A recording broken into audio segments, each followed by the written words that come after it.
Rupi Production Television présente tous les dimanches à l'émission Moment spirituel, l'amour emprisonné.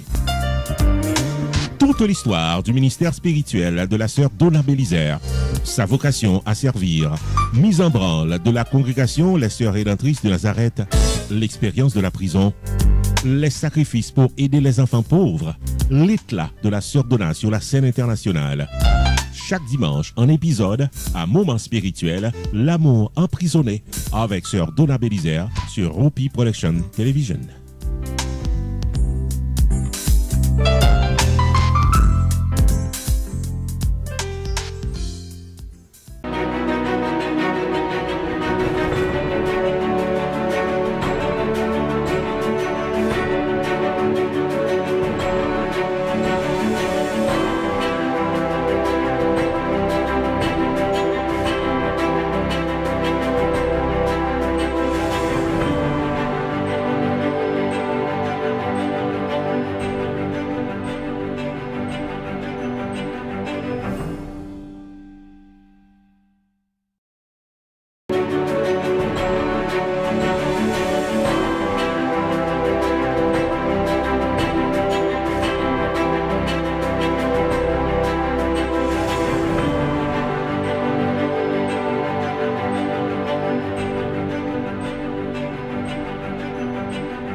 Mes chers auditeurs, auditrices de la RPTV, le moment est venu pour moi de vous communiquer l'énergie habituelle.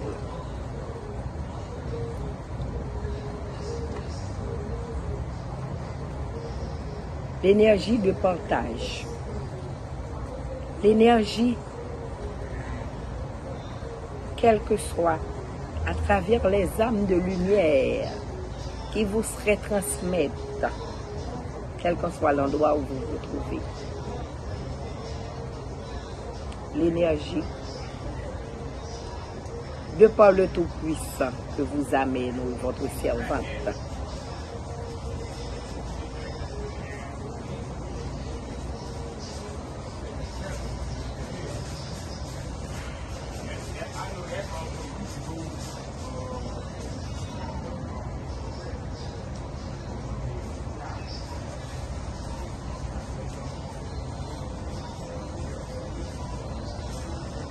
Oui, de l'énergie, nous en avons besoin. Je regrette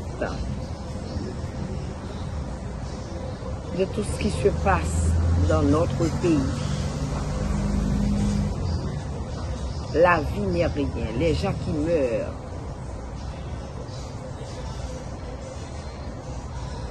Nous avons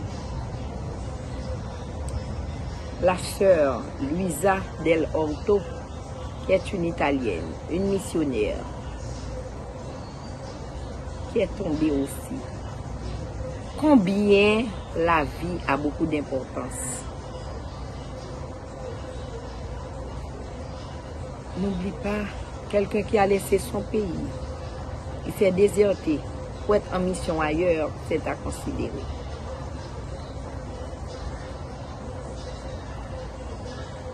Voilà comment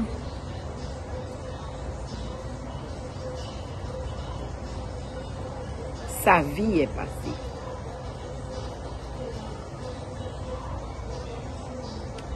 Cela nous fait triste. Et nous disons mes sympathies à sa congrégation et aussi à sa famille. Aussi bien, nous ne saurions ne pas parler les 7 Roungans qu'on a tués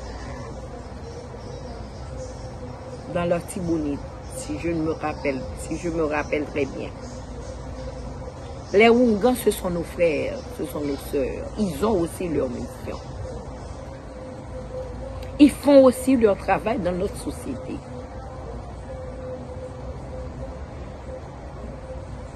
Je dois envoyer mes sympathies à tous ceux qui font partie de leur association.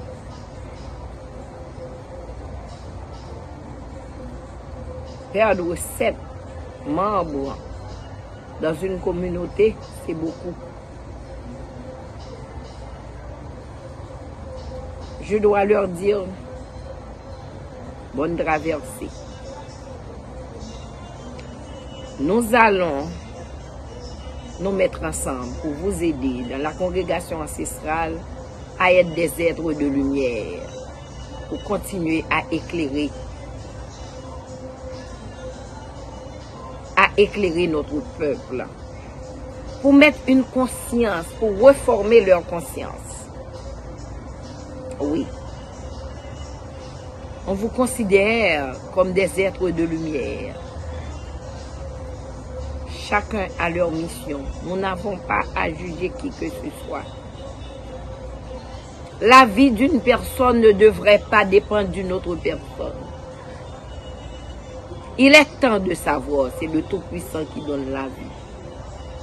C'est pas à vous de détruire les vies. La nature peut vous prendre la vie. Mais par des êtres humains avec leur bon gré comme ça, c'est triste. Alors, nos confrères, consoeurs, au nom de la congrégation Ancestral Spiritual Haitian, je dis bonne traversée à ses frères et sœurs qui sont partis. Au nom de la congrégation des sœurs rédemptrices de Nazareth aussi, je vous dis bonne traversée. Oui.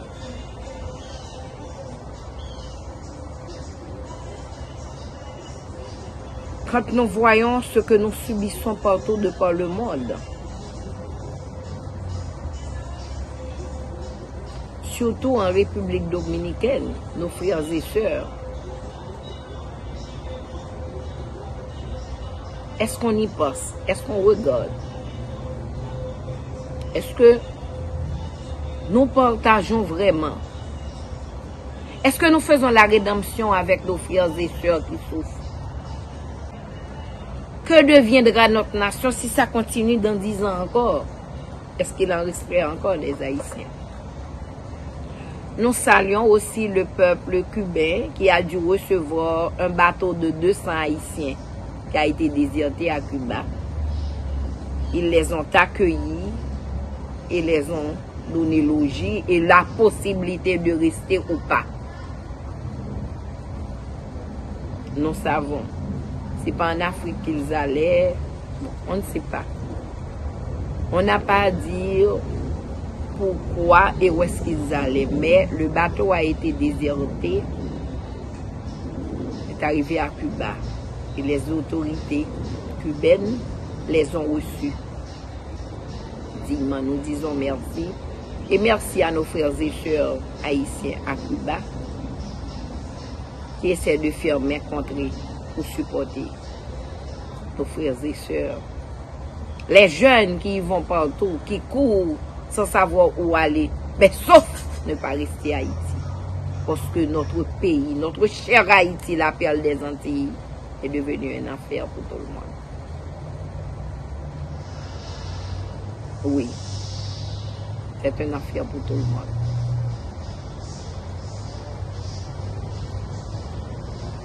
Jusqu'à quand? Jusqu'à quand? Nous ne respectons pas des vies.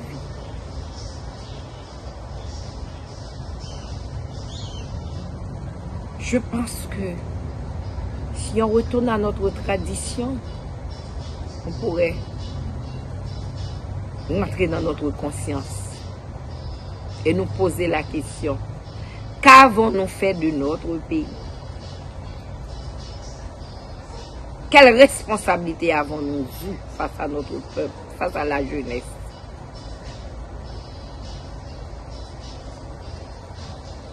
Je tiens à saluer le nouveau staff de la congrégation des Sœurs Rédemptrices de Nazareth. La personne de M. Claire Saint-Louis qui est devenu l'administrateur.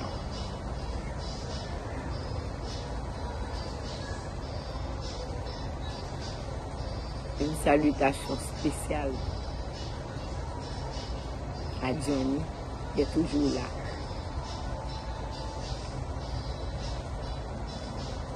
Pour vraiment vous aider, pour me faciliter la tâche. La troisième station de ma vie, comme je vous dis, la partie de l'emprisonnement, je vais vous parler ça par des stations.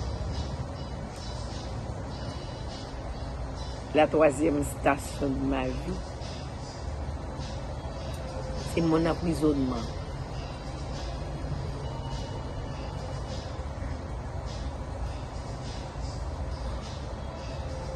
Non. La troisième station, c'est les menottes. Après 2 jours à la garde à vue,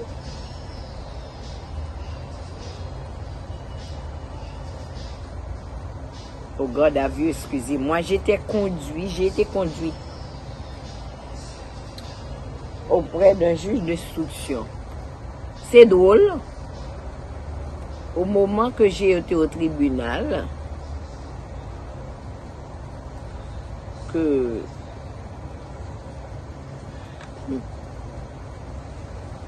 je voyais, c'était un dossier dont je devrais être plaignante et qu'on m'avait chargé. Alors que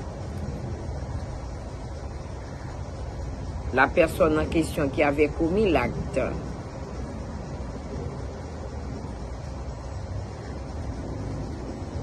je dois dire au garde à vue, je dois saluer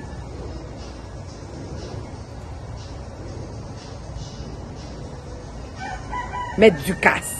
Excusez-moi, je ne saurais ne pas vous saluer. Il y a des grands dans le pays. Maître Ducasse est un homme parmi les hommes. Les 2 jours à la garde à vue, Maître Ducasse était venu me voir. C'est lui qui m'éclaircissait vraiment sur ce dossier. Il a dit, ma soeur, qu'est-ce que vous faisiez dans ce pays? Vous ne savez pas qu'on aurait vous tué?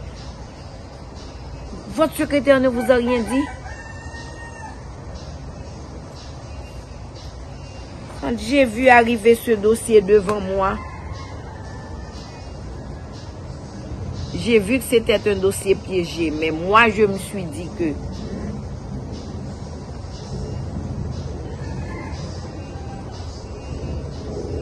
cette religieuse, elle ne me connaît pas, mais je sais entendre parler d'elle.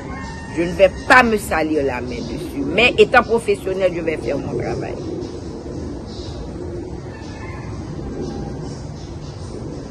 Mais ma soeur, pour ce dossier-là, parce que je n'ai pas voulu faire ce qu'on m'avait demandé de faire,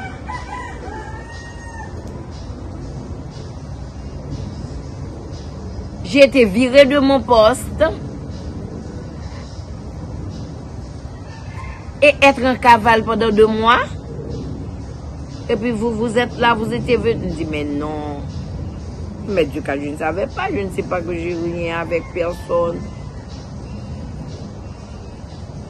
Que j'avoue que je ne pourrai jamais. Mais non, ma soeur.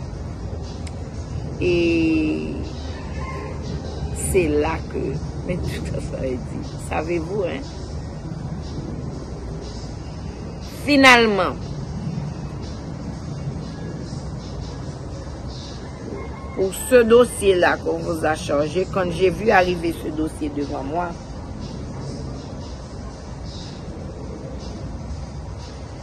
j'ai dû me déguiser en marchand de papadap téléphone devant la maison de ce type-là, dit Mimi, qu'on nous a dit qu'il y avait. On avait vu l'enfant avec, juste pour connaître la vérité. Et c'est là que, en saisissant son téléphone, quand il voulait ajouter des unités, que j'ai vu sa correspondance avec ce fameux Dimi Blanc.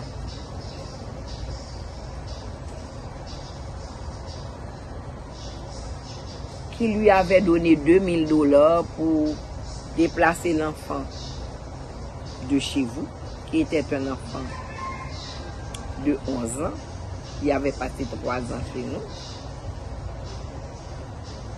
Et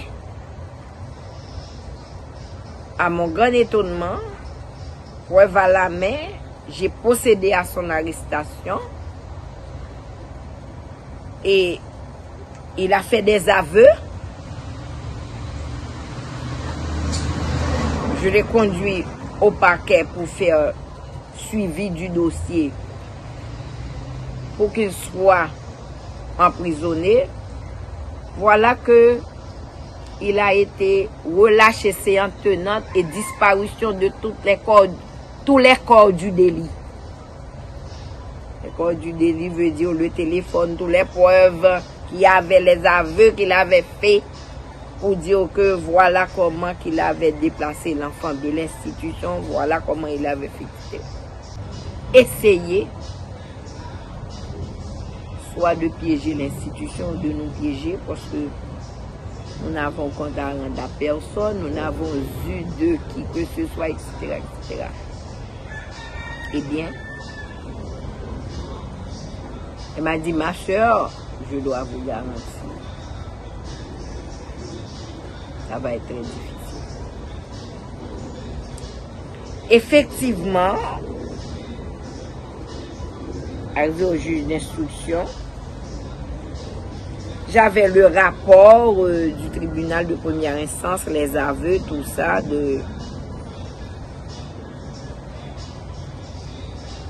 au moment de parler que le juge devait prendre une décision, un autre est arrivé pour dire, moi, j'ai toujours pensé que c'était un truc. Comme je vous dis, les gens qui font du mal, je ne vais jamais répéter leur nom. Mais ceux qui m'ont fait du bien, j'en parlerai. Deux coups. Oh! Est-elle? Apprends le juge. Ah! Et on a fait ça pour votre voiture au dehors. C'était une façon pour que le juge puisse sortir, pour qu'on fasse un complot pour que je sois emprisonné. Quand le juge était revenu, le 21 juin 2012, après ce truc-là, que fait semblant que le juge est parti, et pour aller vous regarder sa voiture qu'on a dit qu'on a frappé, c'était pas vrai, c'était pour vous dire, quelles que soient les preuves, il faut qu'elle soit emprisonnée. Et c'est là que j'ai vu, un monsieur est arrivé, très cynique, m'a passé les menottes. C'était pour la première fois. Mes amis, quand quelqu'un vous passe des menottes, c'est l'une des chocs, c'est l'une des sensations que je n'aurais jamais souhaité pour personne. Oui. Ce 21 juin 2012, après 2 jours de garde à vue, on m'a passé des menottes.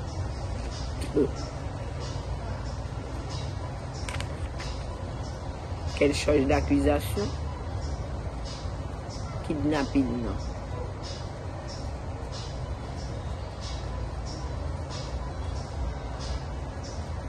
Imaginez-vous, un enfant qui est venu chez vous, qui n'a rien, ni mère, ni père, qui a demeuré 3 ans, on l'a kidnappé. Vous savez, qu'est-ce que ça veut dire? Eh bien, 3e station, comme on avait amarré les mains de Jésus pour l'ironiser, Jésus a passé les mains. Et quand le camion qui devrait me monter à la prison, bon, que les prisonniers appellent le diable,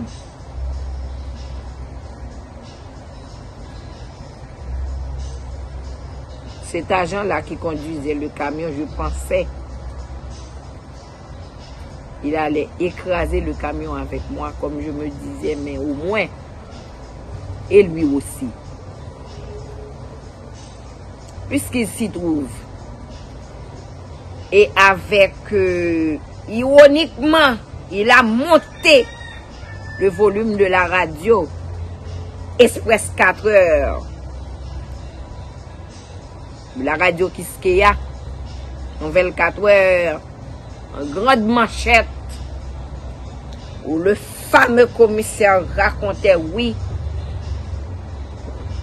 arrêté sur Donna pour kidnapping, pour trafic, pour toutes sortes de choses. Et il a monté le volume pour que moi,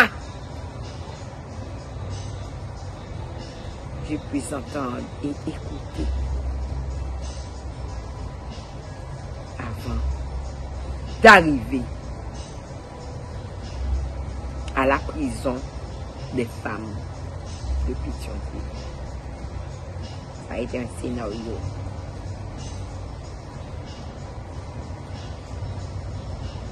Oui. Une note de fer à la main.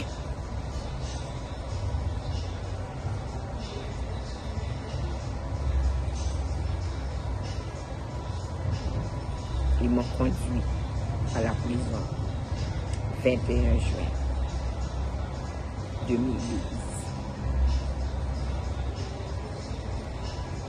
La prochaine fois, je vous conterai comment a été mon arrivée à la prison.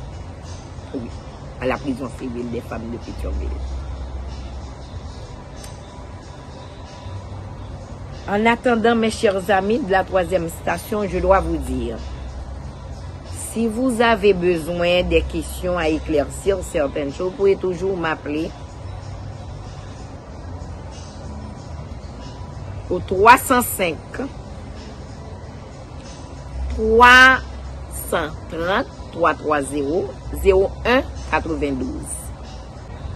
Les amis, ceux qui m'ont aidé, ceux qui m'ont assisté aussi, ceux qui ont quelque chose à dire, qui ont vécu comme a fait l'artiste la semaine dernière avec moi, ces moments dans mon parcours ou à la prison, je vous en prie, appelez-moi, ça nous ferait plaisir d'ajouter votre voix, votre mot dans l'émission L'amour emprisonné. Je vous prie d'attendre avec patience notre frère au Gloriba qui va encore vous parler de la santé. N'oublie pas, il faut être en santé. Un esprit sain dans un corps sain. Alors, frère Gloriba va vous aider à préparer votre corps.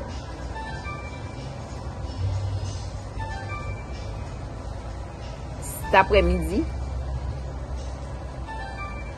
je veux dédier cette émission à Jean-Pierre Michel, à mon parrain,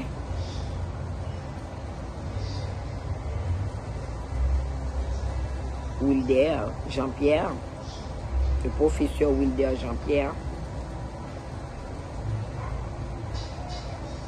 à Madame Germina Polché,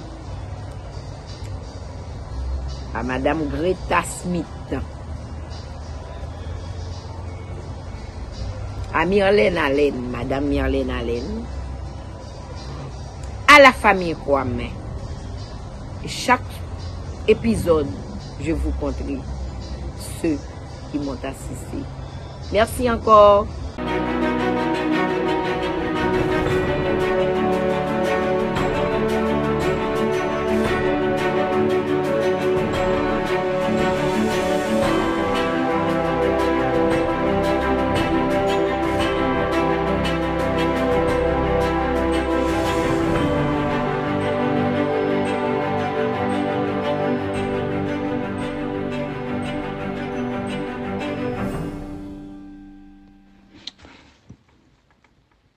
Aujourd'hui, c'est le premier dimanche du mois de juillet.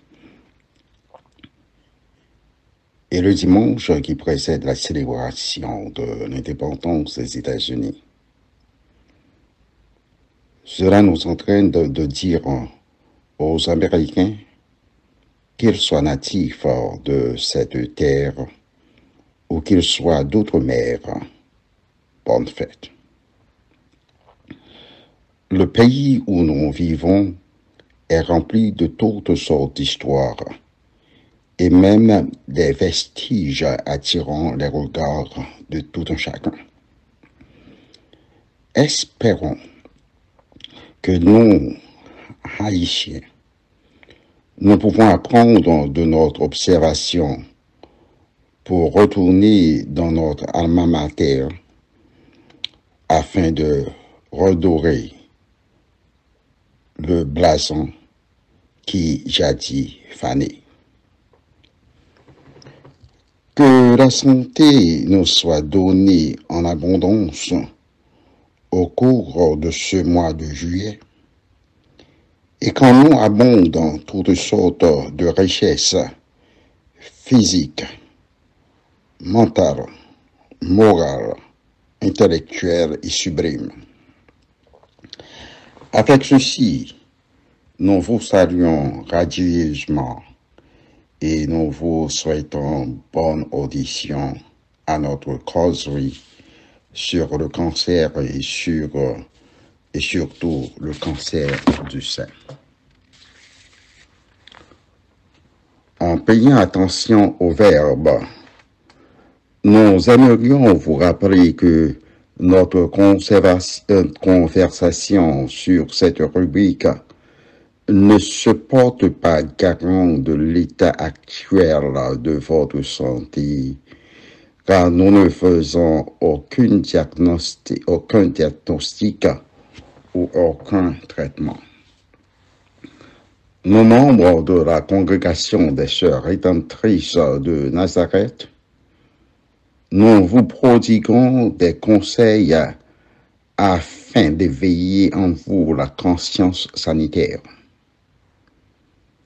Aussi, au cas de malaise, votre rendez-vous est de voir votre professionnel de santé ou de vous rendre dans une proche clinique ou même à l'hôpital pour vous faire soigner. Et je dois vous dire déjà merci pour cette grande compréhension. La semaine dernière, notre causerie était penchée sur la vitamine E, la vitamine D, et nous avons parlé amplement sur la vitamine D et entamé la vitamine E. Et aujourd'hui, nous ferons notre étalage sur cette vitamine de choix qui est un excellent antioxydant qui protège même les fumeurs, qui réduit les dommages causés par les radiations et chimiothérapeutiques et qui inhibe plusieurs classes cancéreuses. Mesdames, Mesdemoiselles, Messieurs internautes, le rôle inhibitoire de la vitamine E dans le développement d'un grand nombre de cellules cancéreuses a été examiné. En fait, les chercheurs ont admis que l'impact de la vitamine E est on ne peut plus évident, et voici un peu le résultat.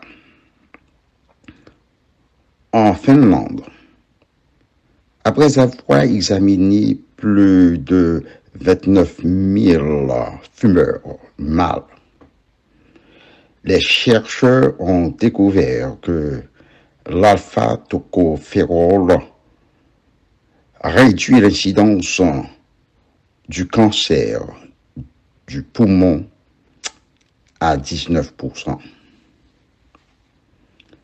Le résultat est beaucoup plus saillant avec les jeunes et ceux qui n'en fument pas. Deuxièmement, une combinaison de la vitamine E avec le pentoséphiline permet à plus de sang d'irriguer beaucoup plus de canaux et d'autres parties du corps, ce qui permet une réduction de 50% du cancer. Troisièmement,